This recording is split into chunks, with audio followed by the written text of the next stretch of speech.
Good morning সবাইকে। তোমরা সবাই কেমন আছো? আশা করি অনেক ভালো আছো, আর আমিও ভালো আছি। দেখো, রেগুলার তো ছাদ বাগানে যাওয়াই হয়, গাছগুলো দেখাশোনা করাই হয়।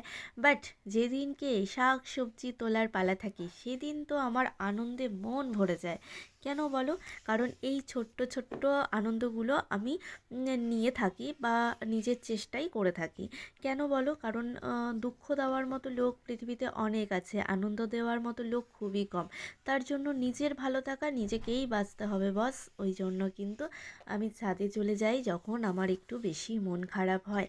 বাট গিয়ে দেখছি, দেখো, আমার এই যে দুটো জলের ড্রাম দেখছো, এর মধ্যে কিন্তু একটার মধ্যে কারি পাতা গাছ লাগানো আছে, আরেকটার মধ্যে কিন্তু লাউ গাছের একটা দানা বসানো আছে। বাট তাদের মধ্যে অনেকটা করে জায়গা আছে। আমি সেখানে মাটি খুঁড়ে কিন্তু শাকের বীজ ফেলে দিয়েছিলাম। আর এই শাকটা কিন্তু আমার মা দিয়েছিল। এটাকে বলে বেথো শাক। তোমরা কারা কারা চেনো? আলটিমেট সবাই চেনো। তো সেই বেথো শাকের বীজ কিন্তু আমি প্রথমবার বাড়িতে চাষ করলাম, আর এত সুন্দর রেজাল্ট পাবো আমি ভাবতেই পারিনি।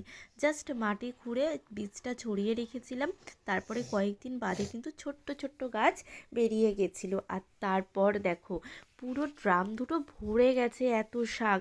আমি তো তুলবো কি আনন্দেই মন কেমন হয়ে গেছিলো, কি বলবো তোমাদেরকে, বোঝাতে পারবো না। যারা এই ধরনের জিনিস তৈরি করে তারাই বলতে পারবে যে এরকম শাক সবজি ফুল যেটাই তারা বসাক না কেন, সাকসেস হলে তা কত ভালো লাগে। আর শুধু এই শাক কিন্তু আমি একা খাইনি, কয়েকজনকে দিয়েও খেয়েছি। কারণ শাক আমার খুব ভালো লাগে, যদিও হয় অর্গানিক। কারণ শাকের মধ্যে বিষ কীটনাশক এইসব তো নানান কিছু দিতে হয়, না হলে সুন্দর হয় না। বাট আমি ওই জন্য অল্প বসাই, কিন্তু সুন্দরভাবে বসাই। কারণ দেখো, আমাদের হেলথকে ভালো রাখতে হবে, তার জন্য যতটুকু অর্গানিক খাবার খাওয়া যায় ততটুকুই কিন্তু মঙ্গল বলতে পারো। কিন্তু সবার তো সেটা সম্ভব না।